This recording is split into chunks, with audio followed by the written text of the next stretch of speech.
हैं। पहला है ताकत और कमजोरी। अब अंतर यह है कि जब कमजोरी की बात आती है तो कमजोरी रिवर्सल का संकेत है। तो आप कह सकते हैं कि कीमत दिशा बदलना चाहती है।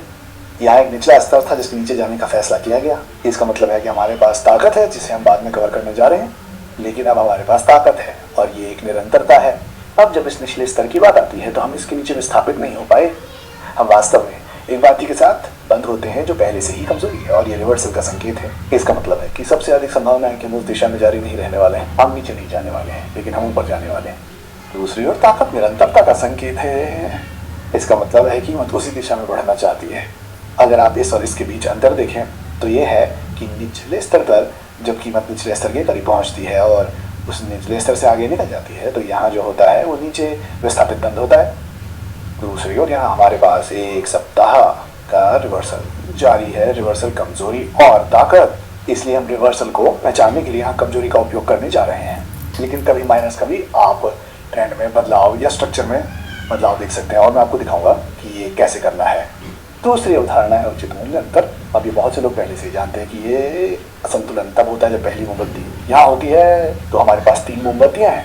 पहली मोमबत्ती ओवरलैप नहीं होती है। आप जानते हैं कि निचला स्तर तीसरी मोमबत्ती के उच्च स्तर के साथ ओवरलैप नहीं होता है। और यहाँ एक तेजी के परिदृश्य में भी यही बात है कि पहली मोमबत्ती का उच्च स्तर तीसरी मोमबत्ती के निम्न स्तर के साथ ओवरलैप नहीं होता है। अब कई बार कीमत इन असंतुलनों पर वापस जाने और फिर उसी दिशा में जारी रहने या असंतुलन का अनादर करने की प्रवृत्ति रखती है, लेकिन ये संभावना वाले लोगों पर ध्यान केंद्रित करना सीख जाएगी और इसके लिए बहुत अधिक अनुभव की आवश्यकता नहीं है।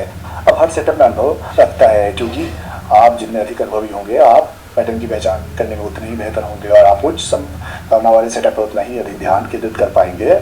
और तीसरी अवधारणा है तरलता और आयत। अब इन दोनों को मैंने एक ही समय में रखा है क्योंकि हम इनका उपयोग एक ही समय पे करने जा रहे हैं। अब इसका क्या मतलब है? हमारे पास कीमतें नीचे जा रही, ऊपर जा रही और फिर नीचे जा रही हैं। आप यहाँ क्या देखते हैं? हम निचले स्तर से नीचे नहीं जा पाए। हम एक बिग के साथ बना हुआ है, लेकिन विस्थापन के साथ नीचे है। यहाँ ये कमजोरी है। इसका मतलब है कि हमारे पास लिक्विडिटी है और हम इन सभी अवधारणाओं को मिलाने जा रहे हैं, लेकिन हमारे पास यहाँ लिक्विडिटी है।